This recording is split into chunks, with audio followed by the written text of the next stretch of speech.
Quelle est la situation des entreprises en France en matière de protection? Une question cruciale dans un monde instable en proie à des crises extrêmement diverses et variées. Pour y voir plus clair, Securitas a décidé de lancer le premier observatoire de la protection des entreprises en France.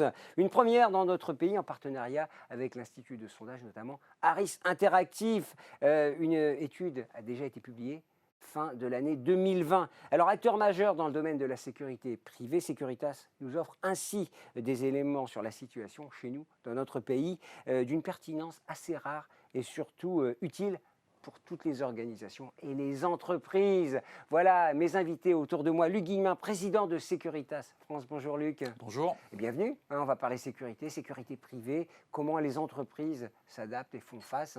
C'est un sujet important. Absolument.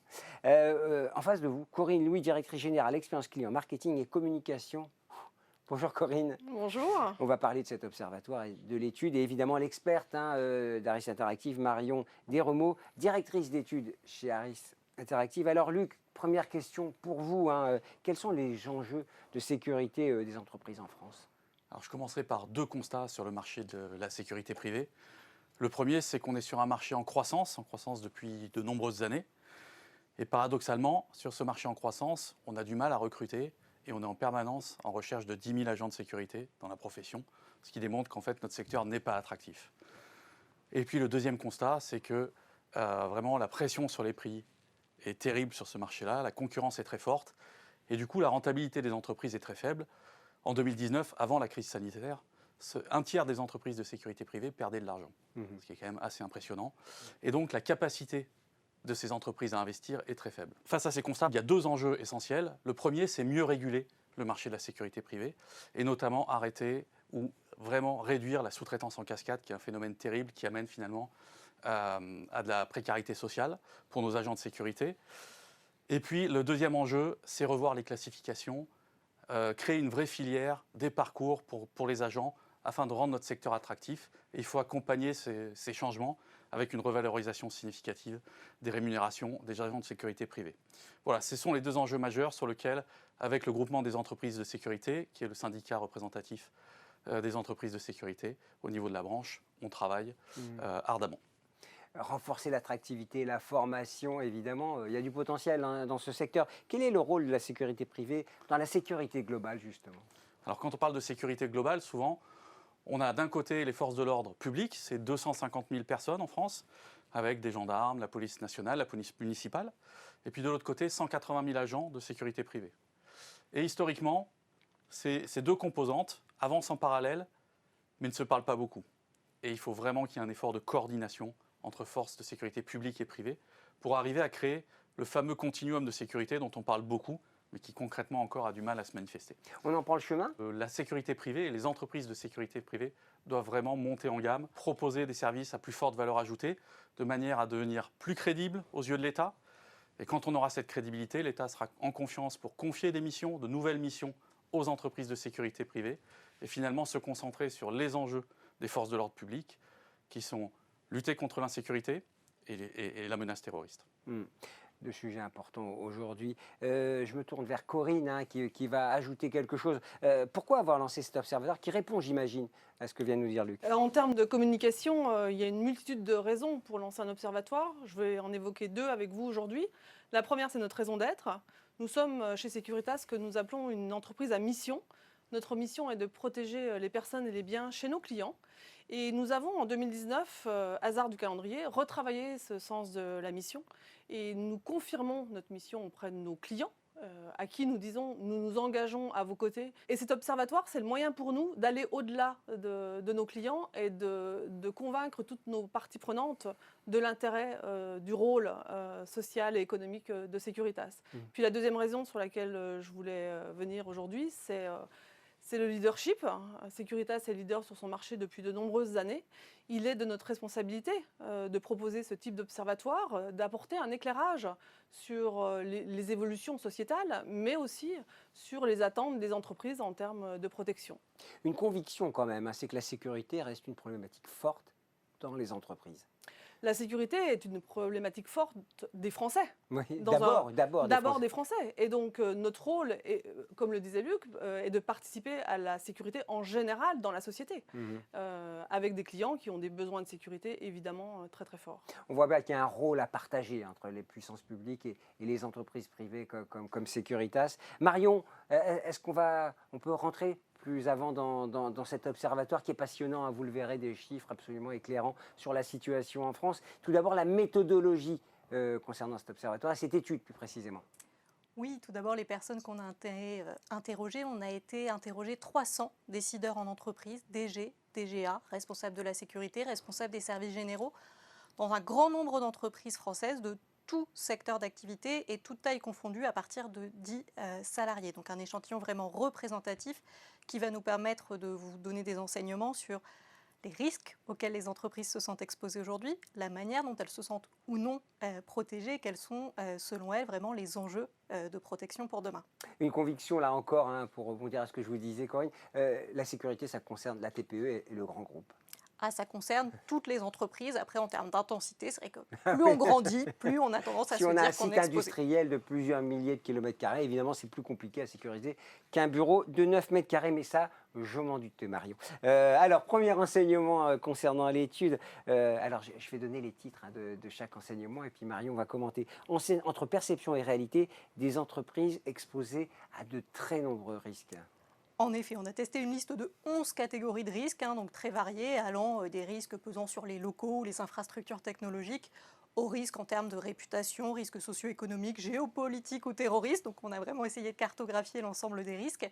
Et on a des décideurs aujourd'hui qui nous disent se sentir exposés à 8,5 risques en moyenne sur 11. Donc c'est très très élevé. Alors après, en effet, ce n'est pas tous avec le même degré d'intensité. Si on regarde ceux où ils se sentent fortement ou au moins moyennement exposés, c'est 4 sur 11, mais on voit bien qu'on n'a pas des décideurs en entreprise qui sont des têtes brûlées, ils ont conscience des risques. Et d'ailleurs, c'est vrai que si on revient à l'étymologie du mot, hein, entreprise, entreprendre, c'est à la base prendre un risque. Donc nos décideurs en sont tout à fait conscients, et la question, c'est plutôt celle de la protection, la manière dont on va essayer de s'en prémunir. Ils ne sont pas totalement sereins, alors, nos décideurs. Luc. Absolument, ils font face à cette multitude de risques. La bonne nouvelle, c'est qu'ils en ont conscience. Et je dois dire que peut-être que les événements qu'on a vécus ces dernières années, comme quelques catastrophes naturelles, des soubresauts économiques, les violences sociales, voire les actes de terrorisme, malheureusement, ont accéléré cette prise de conscience auprès des chefs d'entreprise.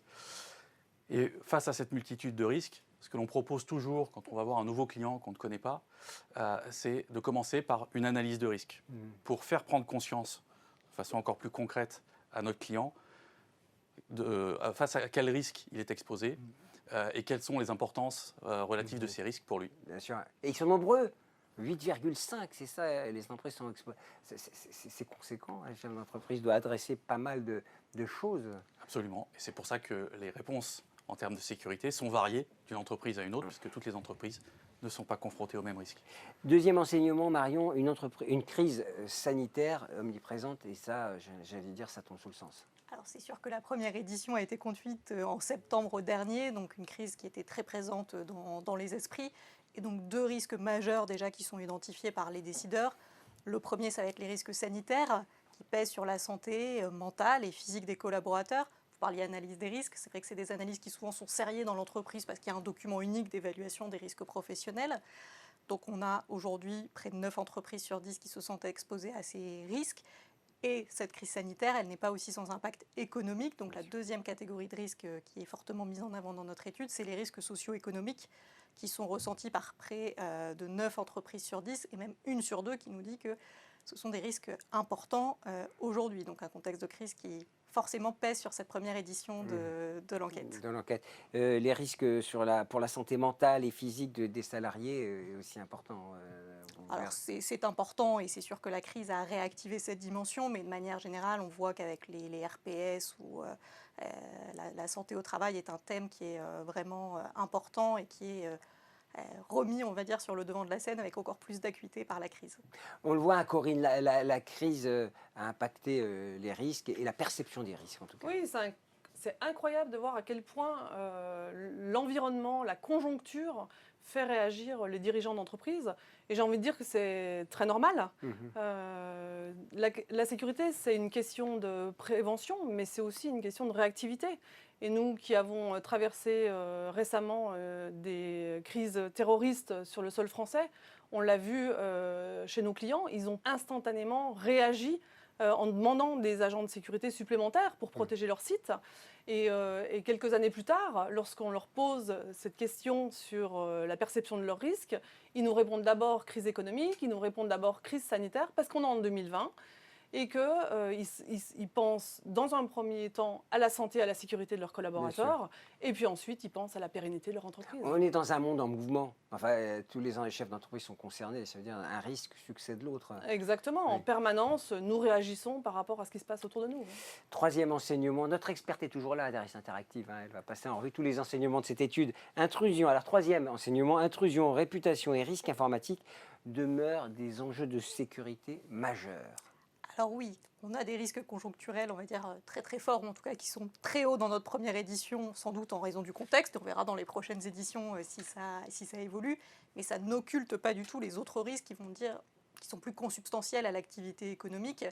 On a aussi entre 8 et 9 répondants sur 10 qui nous disent que leur entreprise est exposée à des risques divers. Alors bien sûr, tout ce qui va être intrusion, vol ou dégradation des locaux, qui est le cœur de cible des activités de Securitas.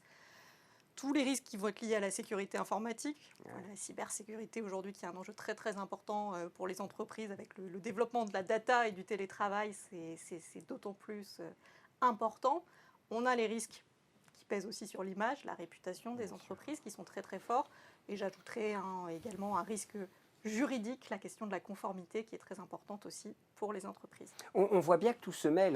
Quand on parle GPD, on parle numérique. Quand on parle image, on parle aussi réseaux sociaux. Les risques maintenant sont un peu mélangés. Ça s'entremêle, ça se superpose, plus que c'est un qui remplace l'autre. Donc c'est vrai que y a de quoi y perdre son latin pour les décideurs. Et on va voir, ils ont besoin du coup de beaucoup d'accompagnement sur ces sujets. Bien comprendre en tout cas. Corinne, ça vous inspire quoi Oui, parce qu'en plus, pour compléter ce que vient de dire Marion, ce ne sont pas les mêmes acteurs qui les accompagnent sur ces différents sujets. Vous n'avez pas les mêmes entreprises qui font de la cybersécurité que les entreprises qui font de la protection contre l'intrusion.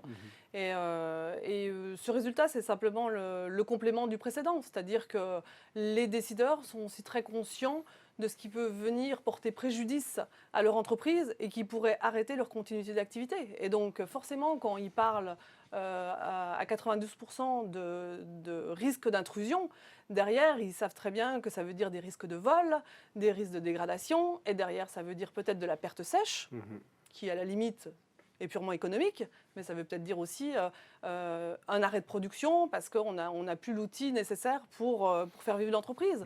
Et donc la catastrophe, c'est effectivement jusqu'à l'arrêt de l'entreprise. Ouais. C'est vrai que ce sont des risques qui valent d'être mesurés, voire anticipés aussi. Peut-être qu'il y a un accompagnement à faire pour anticiper tous ces risques, pour ne pas être pris au dépourvu le jour où ça arrive. C'est tout l'enjeu, évidemment, de la sécurité. C'est tout l'enjeu de Securitas vis-à-vis de ses clients, c'est de prévenir le risque. D'être prêt le jour J, à l'heure H et à la minute M.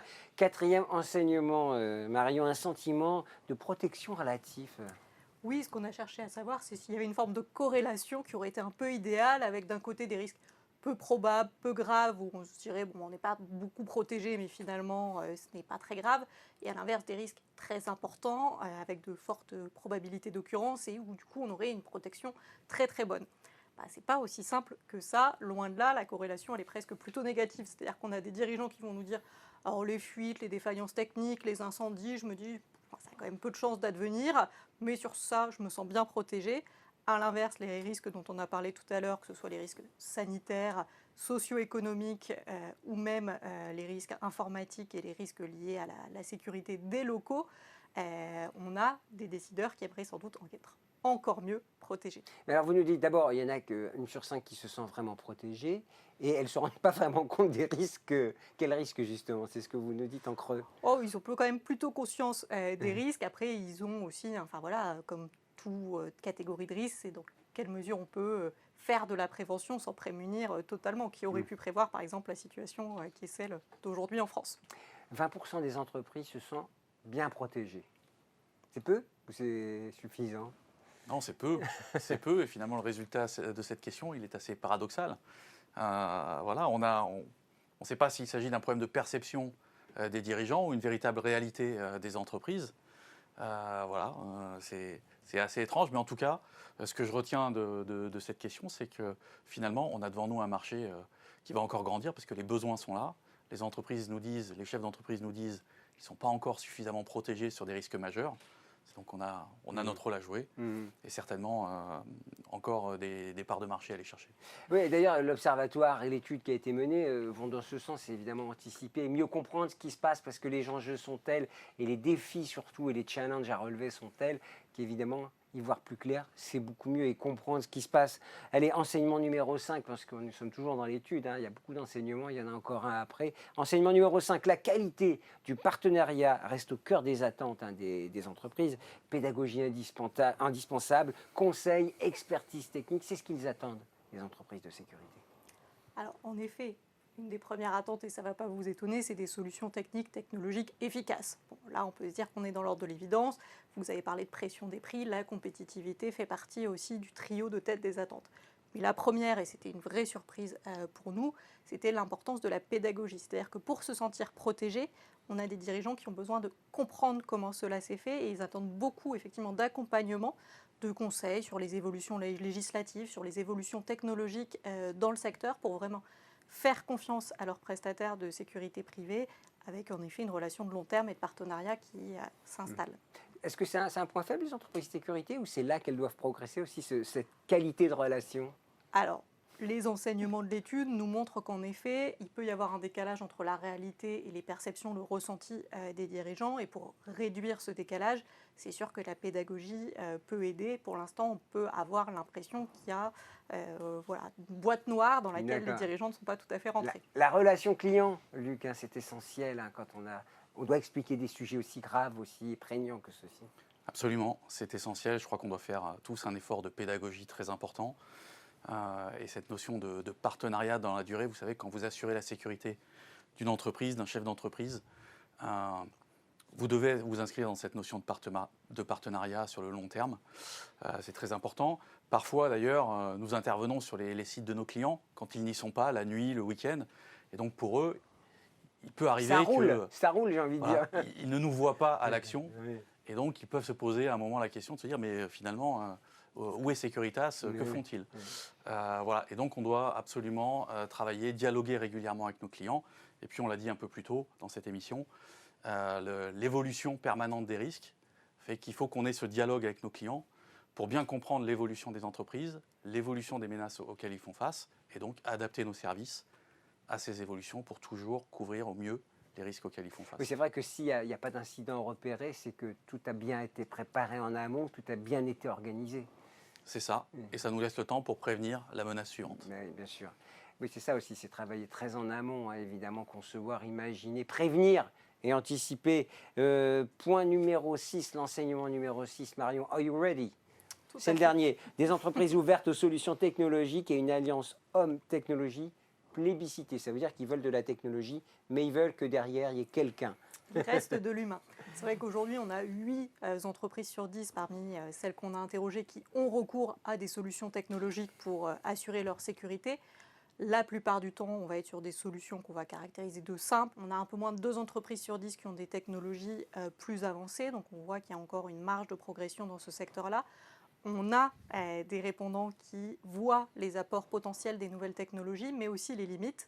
Et quand on leur demande est-ce que vous faites plus confiance aux nouvelles technologies pour assurer la sécurité de votre entreprise ou aux hommes ou les deux, en effet, la réponse la plus fréquente, ça va être les deux. C'est-à-dire qu'on a seulement 13% qui vont dire « moi je fais confiance qu'aux machines, qu'aux technologies », 19% qui ne font confiance qu'aux hommes, et la réponse majoritaire pour 2/3 des décideurs en entreprise, c'est vraiment il faut les deux, il faut les technologies et les hommes qui savent les manier. Oui, il faut les deux, hein, Corinne, évidemment. Oui, il faut les deux, et puis c'est ce qui se passe aujourd'hui dans la majorité des entreprises de sécurité privée. Alors, effectivement, Marion l'a dit, ce sont plutôt des technologies simples. On est très habitué dans nos métiers à utiliser des contrôles d'accès par badge ou de la caméra de vidéosurveillance. Non, ce qui est rassurant dans la réponse des dirigeants d'entreprise, c'est que la technologie ne vient pas se substituer à l'humain. Et ils ont bien compris tout l'intérêt de la complémentarité des moyens entre les ressources humaines et les éléments de sécurité électronique. Et donc, on le sait très bien, hein, la technologie ne fonctionne pas seule aujourd'hui, et l'humain a de plus en plus besoin de la technologie pour faire avancer ces systèmes. Par contre, ce qui est un peu plus inquiétant, c'est que notre secteur n'est pas perçu comme un secteur à la pointe de la technologie. Et c'est peut-être là que nous devons un peu travailler. Un dernier mot sur l'étude, d'abord, encore peut-être un ou deux résultats qu'on n'a pas. Est-ce que vous avez le sentiment que les entreprises sont férues de technologie? Alors, il y en a 10% qui ne voient que par la technologie, mais est-ce qu'ils savent de quoi ils parlent? Alors, pas forcément. Déjà, ça fait partie des points sur lesquels ils ont besoin de cette pédagogie. On voit qu'il y a encore une forme d'ambivalence, c'est-à-dire qu'on a effectivement un peu moins de 6 répondants sur 10 qui vont nous dire que le secteur de la sécurité est avancé technologiquement. Donc déjà, sans doute encore des idées reçues qui vont persister sur le secteur. Et même quand on essaye de les projeter dans des choses un peu plus projectives, et notamment quand on parle d'intelligence artificielle, on voit bien qu'il y a encore beaucoup de besoins de réassurance sur ces sujets-là. Oui, c'est vrai qu'elles ont besoin aussi de formation et d'écoute. Luc, justement, on parlait d'intelligence artificielle, hein, c'est un chemin immense, avec des algorithmes et des datas qui nous permettront, j'espère, d'y voir plus clair, de prendre toujours les bonnes décisions. Qu'en est-il dans le domaine de la sécurité? Je crois que toutes ces technologies, l'intelligence artificielle, ça avance très vite. Maintenant, ce que l'on doit bien prendre en compte, c'est la capacité des entreprises de sécurité notamment à utiliser ces technologies et à les insérer dans un service que l'on rend aux entreprises. Donc ça nécessite des besoins en formation, notamment de l'ensemble de nos agents. Voilà. Face à ça, ce qu'on a créé chez Securitas récemment, c'est un comité innovation, justement pour suivre l'évolution de ces technologies et aussi trouver des applications concrètes et des nouveaux services innovants à destination de nos clients. Voilà. Et donc notamment dans ce comité innovation, on suit tout ce qui est évolution des robots autonomes, mais aussi de tous les développements big data, intelligence artificielle à travers les images de vidéosurveillance et ce qu'on peut faire avec ces images de vidéosurveillance comme analyse. Les possibilités sont énormes, on a l'impression que la technologie va tout nous permettre bientôt. La technologie avance vite, les possibilités sont importantes. Maintenant, il faut aussi rentrer dans l'équation économique de nos clients. Ces technologies ont encore un coût, elles sont avancées, mais elles ont un coût important. Évidemment, nos clients considèrent cette équation économique et ça rentre en compte dans leur prise de décision. Ça veut dire que de la part des entreprises de sécurité comme Securitas, il faut investir en matière de recherche, de réflexion en amont pour proposer des solutions opérationnelles. Oui, on ouvre surtout des partenariats avec des entreprises qui font ces recherches et développements à la pointe. Et nous, on est plus ensuite à essayer de trouver la bonne façon de mettre en application à travers un service que l'on rend aux entreprises ces nouvelles technologies. Les clients peuvent vous soumettre des idées aussi. Absolument. Tous nos clients. Tout le monde est bienvenu pour donner des bonnes idées. Mais aussi tous nos collaborateurs, nos 15 000 agents qui sont sur le terrain tous les jours et qui nous remontent à travers ce comité innovation de bonnes idées qui peuvent ensuite se transformer. L'open innovation, vous savez, c'est tout le monde la bonne idée, l'innovation se niche un peu partout. Hein. Un courrier se niche partout, l'innovation, les bonnes idées. Oui, bien sûr, et je vais vous dire, les innovations viennent toujours du terrain. Bien sûr. Alors, quelle est la roadmap de l'Observatoire l'étude qu'on a passée en revue et de l'Observatoire plus généralement? Un observatoire, c'est un travail sur le long terme. C'était notre première année. On a fait une première étude. C'était un moyen de comprendre où en était le marché et de comprendre la perception des entreprises. Maintenant, nous allons continuer. Donc, effectivement, nous allons renouveler une étude en 2021 pour comprendre les évolutions des attentes des entreprises. Ce qu'il faut comprendre, c'est que chez Securitas, on est de plus en plus orienté client. C'était une entreprise qui a été pendant très longtemps orientée sur ses opérations et qui a travaillé son savoir-faire. Et donc, nous avons énormément de métiers qui sont des métiers qui valorisent bien sûr l'entreprise. Mais demain, nous avons besoin de nous orienter clients et de comprendre ce dont ont besoin les clients. Donc l'Observatoire, c'est un très bon levier pour aller chercher de l'explication sur le marché. Pour reboucler avec ce que disait lui, écouter le client, savoir précisément ce qu'il veut. Et finalement, au fond, c'est maîtriser le risque. Écouter le client, c'est d'abord être à peu près convaincu de ce dont il a besoin. Donc effectivement, ça passe par l'analyse des risques, mais ça passe aussi par notre compréhension de ces risques. Et donc c'est tout l'enjeu de Securitas, et c'est pour ça que Securitas se positionne comme un professionnel de la sécurité. C'est parce que nous avons cette appétence à trouver des solutions qui répondent vraiment aux besoins du client. Et je vais vous dire une chose, nos clients sont vraiment ceux qui ont des besoins de sécurité. Un mot de conclusion pour celles et ceux qui nous écoutent, les entreprises. Écoutez, pour conclure, je crois que ce baromètre, en fait, il vient finalement confirmer la stratégie de Securitas que l'on mène depuis plusieurs années, à savoir associer des éléments de technologie avec des moyens humains pour assurer la meilleure solution de sécurité à nos clients dans une enveloppe économique conforme à l'attente de nos clients. Et puis, deuxième enjeu important, je crois, c'est vraiment, cette étude démontre aussi qu'il faut que nous montions dans la chaîne de valeur, que nous soyons toujours force de proposition pour amener une meilleure sécurité chez nos clients. Et c'est aussi un gage vis-à-vis de l'État, et j'en reviens finalement à mes propos en introduction, pour rendre la sécurité privée peut-être plus crédible aux yeux de l'État, et donc finalement réaliser le continuum de sécurité dont tout le monde parle. Oui, et ne pas négliger l'aspect risque, l'aspect sécurité, et s'appuyer sur des partenaires, on va dire, solides. C'est ça qui est important pour les entreprises. Absolument. Quand on confie sa sécurité à un prestataire, il vaut mieux qu'il soit solide. C'est quand même un élément très important de la stratégie des entreprises. Oui, sur un marché qui en a bien besoin. Merci à tous les trois. Bon, on va suivre l'étude et l'observatoire. Corinne, on va suivre également, savoir qu'est-ce qui va se passer en 2021. C'est ça la prochaine étude? 2021, septembre 2021, nouvelle étude. Nouvelle étude. Luc, bon vent à Securitas. Merci. À très bientôt et merci beaucoup.